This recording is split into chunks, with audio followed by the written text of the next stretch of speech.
લીલી મકાઈના ચેવડા માટે first of all આપણે લેવાનું છે બટર, ત્યારબાદ નાખવાનું છે જીરું, ઓનિયન અને ટોમેટોસ મિક્સ કરી નાખવાનું. પછી ઉમેરવાનું છે સ્વાદ અનુસાર મીઠું, થોડી હળદર,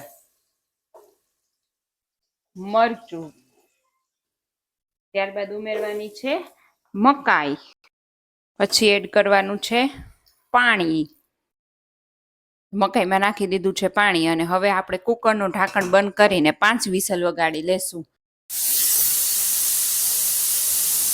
લાસ્ટમાં એડ કરવાની છે આપણી મકાઈ ઉપર ચીઝ.